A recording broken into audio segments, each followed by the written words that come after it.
We live at a time of cancel culture or even delete culture. It's very easy to get rid of a person. We don't respect the other person as he or she is.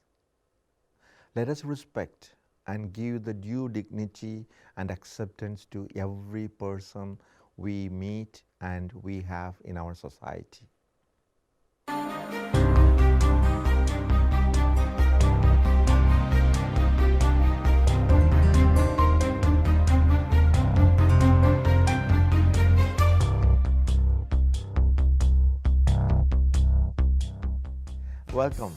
Welcome to Wordnet Productions, and I am Father Sony Sebastian. I'm so pleased to welcome Michael Donaldson to our program today. Michael is the Senior Director for the Office of Life, Justice and Peace at the Archdiocese of Los Angeles. Michael, welcome to Wordnet. Thank you for having me today. It's good to be here. It's nice to have you because you have your roots here in San Bernardino, you know. I do. I live here locally. Exactly. Yeah. But though you work, with the Archdiocese of Los Angeles. I do, and it's pretty recent. Yeah. I started in August of 2021. Yeah, and it's been a huge journey and a beautiful ministry working for the Archdiocese. What are the different aspects that this office is dealing with? So it's over-encompassing of all human dignity issues. Again, that ministry of serving all humanity in all different life aspects. And because it's so encompassing, the Archdiocese is the largest archdiocese in the country. Yes. Fifth largest. Is it the largest or the second largest? The largest in the country, the fifth largest in the world. And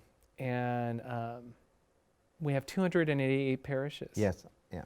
And because of the work of the office of dealing with all these different issues, I'm very blessed to have a full team that can minister to these issues. So we deal with racism, immigration, issues around post-abortion, around abortion itself, lobbying, working with our different civic leaders. We also deal with caring for a whole person, an initiative that was sparked in 2015. To work with hospitals and Catholic hospitals and parishes and how we're accompanying individuals at the end of life and their families and the communities around them. We deal with pastoral care issues around homebound ministry. We work with foster care, adoption, all these life issues that individuals encounter, homelessness and advocacy around that. Now, the office itself, we're not so much in the trenches per se. Our task as a diocesan office is to say, okay, what formation opportunities can we provide for parish leadership? Yeah. What opportunities of training and resources can we find in the community? Because we have a number of community partners out there that do amazing work in these areas of social concern, of social ministry. One of them being Catholic Charities alone, a huge... Catholic Charities, source of Catholic Relief Service. Catholic Relief Services as well. They do great work within our community, and our partnerships with them have been outstanding. What about Vincent de Paul? St. Vincent de Paul has over almost 140 conferences, parish leaderships throughout the Archdiocese, which pretty much is half our parishes. Yeah. And they're a huge partnership with us. Before I got there, during the pandemic, the team partnered with St. Vincent de Paul and the Knights of Columbus, and they did a program called Hearts to Serve. And they were doing collections and for those in need who weren't able to the grocery store. They were delivering food, they were delivering the basic needs to individuals, and St. Vincent de Paul was a huge partner in that. We're very grateful for them. But finding these partnerships are so important because the church can't do it all. Yeah, I know. And I understand, your office is trying to moderate as well as to guide the different parishes in this task. I know these are beautiful things, and we are trying to cater to as we were speaking, cater to promoting the whole person, The whole person. dignity of of a person, an individual. With regard to this different aspects, what are some of the programs that you are, with, let's say, when I say program, I don't know if that is clear. Let's say, for example, taking family life. What are the kind of activities that you are specifically taking in order to promote the family life, or how do you look at the family life today? We produce resources, especially like during October as Respect Life Month. We will produce resources for individuals, curriculum around Respect Life Week that families can use, that schools can use. When we look at what we're writing and what we're producing, we try to have a family perspective. And then, of course, partnering with the Office of Marriage and Family Life in the Archdiocese is essential. We actually partnered on a webinar in May during Mental Health Awareness Month on focusing on parents, youth ministers, leaders, and how they're accompanying youth who are recovering from the effects of the pandemic with anxiety and depression and so forth. So we had a wonderful therapist from the local area who was able to provide some great skills, insights, and knowledge around how to better accompany youth who are suffering with mental health crisis. Michael, speaking about the mental health crisis, the post-pandemic situation, we see that there's a lot of depression and mental issues that are, happening around families and individuals, and there seems to be a rise in the number of suicides, as I see. Are you also trying to do something to support as well as to work with those individuals? Our office had the honor of training about 40 mental health ministers in the parishes, and their role was to accompany individuals who come to the parish, because often the church is like the first location. Someone who's struggling, they'll go to their priest, they'll go to their pastor, they'll go to their parish seeking resources. So our office had the honor of training these individuals. We had some amazing professional therapists, psychologists who provided the training in just navigating on what to do. What does accompaniment of someone struggling with simple mental health crisis or major look like? Of course, the mental health ministers in the parishes were trained not to be professional therapists. They were trained how to resource to professional therapists. And the Archdiocese has a resource list, a therapist list, a referral list that the Office of Marriage and Family Life oversees. And we utilize that quite a bit when families call in and say, we're looking for a therapist nearby. So we can give them a few resources, and the Office of Marriage and Family Life have been wonderful about that. In September, which is Suicide Prevention Awareness Month, we had another webinar with Deacon Ed Schooner. And Deacon Ed Schooner started the Association for Catholic Mental Health Ministers across the country. His daughter suffered from bipolarism, and she took her life. And Deacon Ed made it his priority in life is to help others walk through this journey and help the church better accompany families. So he wrote a couple books, partnered with Bishop Dolan, John Dolan, who's now in Phoenix. He was in San Diego. And these books are wonderful resources. And we were able to hand these out to the folks who attended the webinar. We mailed them to them. And we want to better give tools, skills, empower individuals in the parishes to know how to navigate through all this. It's not easy. I know. Thank God the national hotline became a 3-digit number, 988. But there are so many resources out there that we can put in people's hands to say, you're not alone. We're here to walk with you, that there is hope. I hope you're okay with Michael and me so far, and please don't go away. There's a lot more to come, and Michael is going to give us a lot of information with regard to how to care for one another.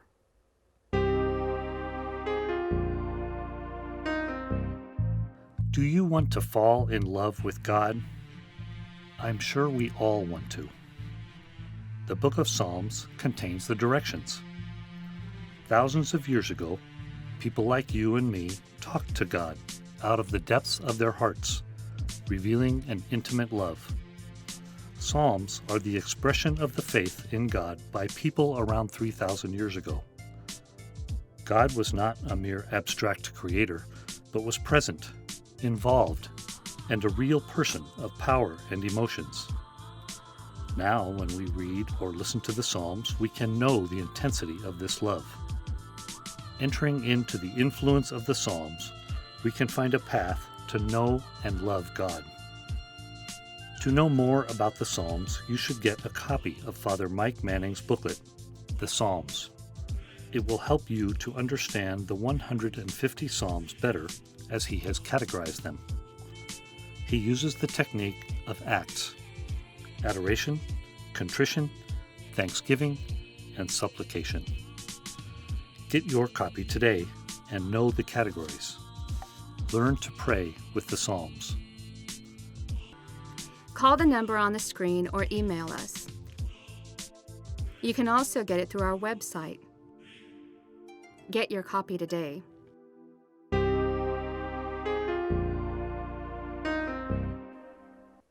Welcome back.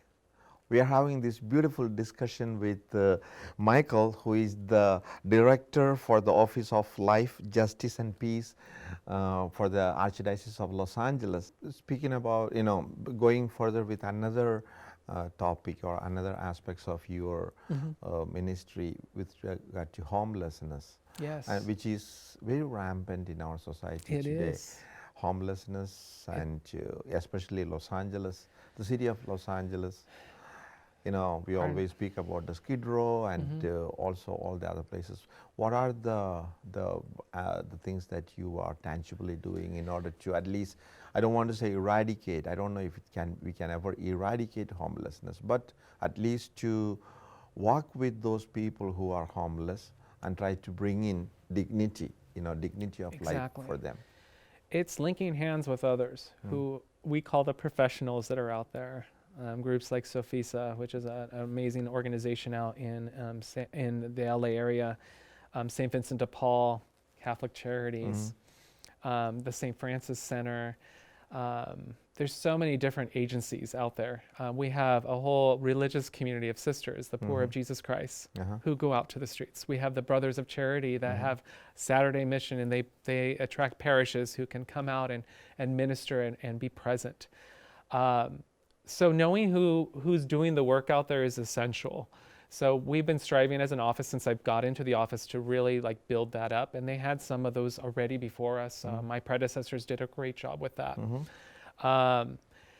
In Orange, I had the honor of working with the Life, Justice, Peace Office and a couple of other agencies, the Sisters of St. Joseph of Orange, and putting together a memorial for those who've died on the street. Every year on December 21st, the nation honors a national memorial for those who've died experiencing homelessness. Different civic leaders, different religious groups put together. So it's an ecumenical prayer services across the country. So I approached Archbishop about it, and he was thrilled to be able to do something of this nature. So we're putting together, we've been meeting every month since last December to kind of organize what this would look like.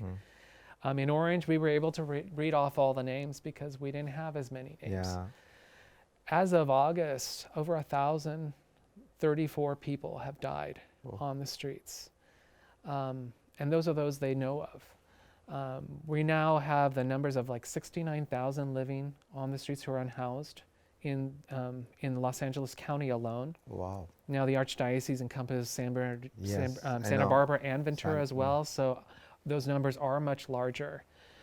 So as an Archdiocese, we felt it was important to take another leap and to partner with other faith groups.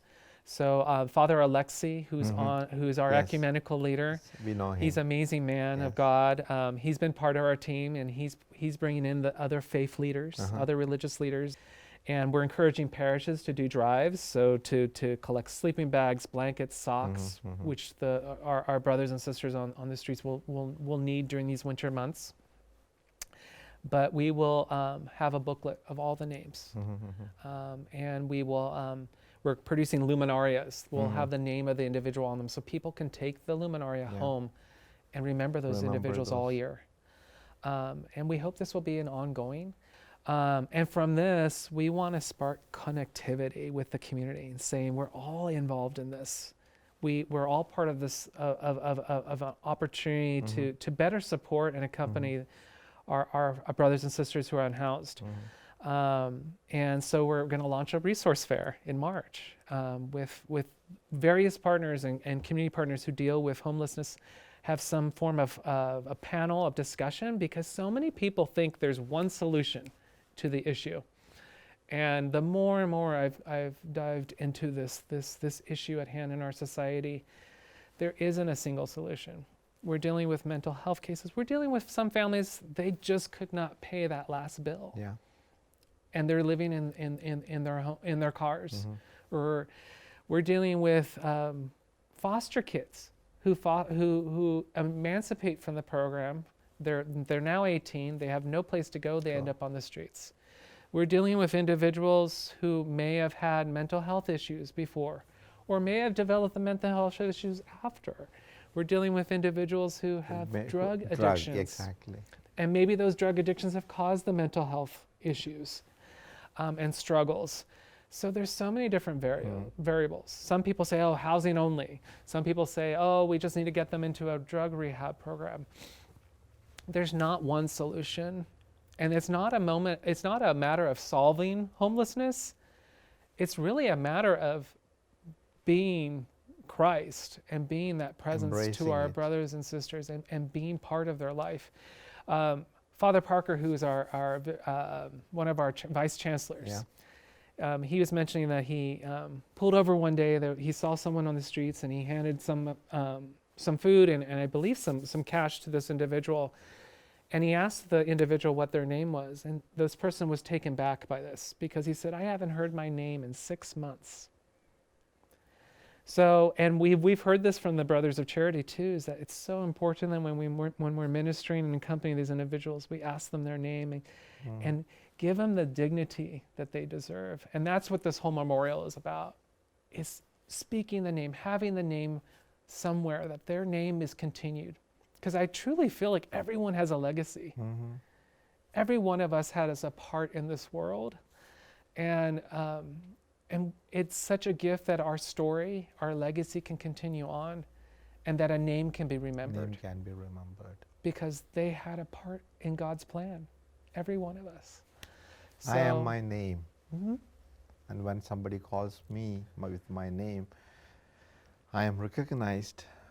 I feel that I exist. Otherwise, I have no existence. I was mentioning about the kind of culture that we are in today, the kind of cancel culture or even delete culture. It's very easy because these are all part of my network system. You know. I still want to ask you two more things. Okay. That is, now that Proposition 1 has been approved, or I don't know what to say, won in California, and this is also a sanctuary state. Right.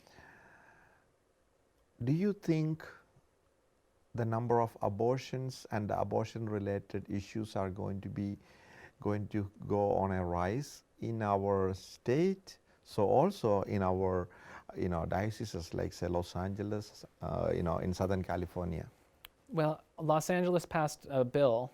A bill was passed just for this county of Los Angeles to become a sanctuary county. Yeah. So we're very much aware that this is going to be more of a heightened issue and more in your face. In fact, we had a local high school where Planned Parenthood was trying to become a local clinic on their campus. That was fought by the parents. In the community, we actually had a local parish too be at those city council meetings to be present. Prop 1 just shows us where the nation is at this point. We kind of figured that states were going to go this route because of Roe v. Wade being overturned. This is not what we wanted to see. We did want to see that Prop 1 was overturned because it is excessive. It will allow more late-term abortions. It will allow all the way up to 9 months. we didn't want to see that happen. But it also shows us, kind of like when physician-assisted suicide was passed in our state. So what are we going to do about it? What is our call to action as a church, as a people of God, as community? How are we supporting women who are pregnant in crisis pregnancy? How are we promoting accompaniment to families and children in our state, in our country? The bishops of California launched a campaign called We Were Born Ready, meaning we were born ready to be walking with each other. There is a call to action for each diocese to say, what are the resources? What are our relationships with our pregnancy crisis centers? Do we even know who our leaders are out there who are supporting women and children? How are parishes providing resources to families in need? What are we doing with the foster care system? You know, Archbishop Gomez, 3 years ago, actually it was almost 4 now, gifted with a very low lease to a nonprofit called Harvest Home, an old convent that was no longer going to be housing a community of religious sisters. And he said, you can have this building to convert into another maternity home, a home to help mothers get back on the feet who are pregnant, get them the job skills, bring them their dignity, and to help them realize that they're important people in society. So Harvest Home just had their ceremony of ribbon cutting this past spring, and Archbishop was able to be there in August to bless the home. And they now can house up to 18 moms who are pregnant, who are finally going to get a continuum of care and support, who otherwise would have ended up on the street. And if their baby was born, the baby would have been ended up in the foster care system. LA has 33,000 in the system for foster care. So we need to multiply efforts like this. We need to be more intentional in our efforts to say that abortion isn't an option. No. You know, there are other ways that we can support you. We need to walk with you more so that this isn't an option for you. Of course, I sometimes, this is my personal perspective as well, that family life has to be strengthened. I believe so. Because you speak about abortion, most of the times abortion is because of a premarital sex. I mean, that's not the only reason, but then I'm just speaking about that as one of the reasons. Well, if you respect life and if you respect one another, you would not go into that kind of a life situation. That's number one. So also, within a family, I think very often people who fall into that kind of a situation are coming from a dysfunctional family. So I personally very strongly feel that our families need to be strengthened. Family life is very important because that is where everything begins. This is my personal. I completely agree with you, Father. The family is the basic cell of society. Marriage is the icon of God's love for his people. We have the theology, we have the anthropology of understanding the importance of what family can do. I come from a broken family. My parents were divorced, my grandparents were divorced, my sisters, my brother, my aunts and uncles, everyone in my family has been divorced. And praise God, I'm in a beautiful marriage and we're breaking that cycle. But I've seen the fruits of forming that domestic church.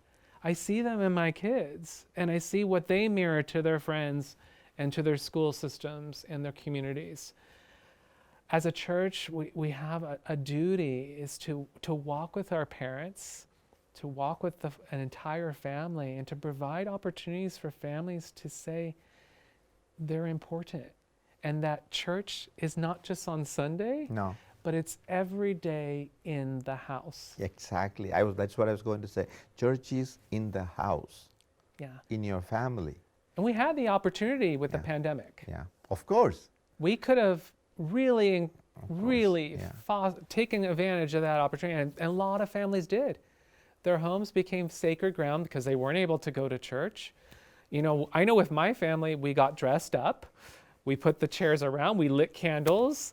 You know, we try to ritualize it as much as possible because Yeah. I wanted that my kids to know. My wife was at work at the office at the church singing. So you were watching. So we were watching You were her. listening to So her. we were with her virtually, Yeah. but we wanted to make sure that that didn't end. And I've seen the power of the church and the community when the family is whole and it's not going to be perfect all the time. That's not what I'm saying, but a healthy family, a healthy marriage can transform the culture. No, I understand, Michael. You know, we can never have a perfect society or a perfect situation. Imperfection is part of human life. There's a theology and a holiness and a sacredness even to imperfection as well, you know. All the saints were imperfect, Yes. except our Yes. Blessed Mother, you Yes. know. But all the saints were. We grow into perfection. It's something that we have to collectively and individually take steps to achieve, and I think we can do it. Very often I think it is our selfishness that takes all these things away. Anyway, I'm preaching too much. But thank you so much. Yes. Please continue to do this beautiful work that you are doing in the Diocese of Los Angeles and also in and around this area. We need to support one another, and we need to definitely respect each other and promote the dignity of everyone. We cannot have as I said, you know, cancel culture or delayed culture or profiling a person so that that person can be devalued. Every person is created in the image and likeness of God. So when I see you, I see the same God who created me. So let's keep working at that, Michael. Thank you very much for what you do. And thanks for coming to our studio, and thanks for sharing this with us. So grateful for this opportunity. Thank you for all you do. Thank you, thank you. And I hope you enjoyed this beautiful dialogue with Michael and all the beautiful things that he is doing, and he is also trying to animate in the Diocese of Archdiocese of Los Angeles. I hope you have enjoyed it, and I hope you have benefited from that as well. Please, let us respect one another. As I need to be respected, as you need to be respected, we need to respect each other and accept the person as he or she is. Be blessed always. Keep safe. Thank you.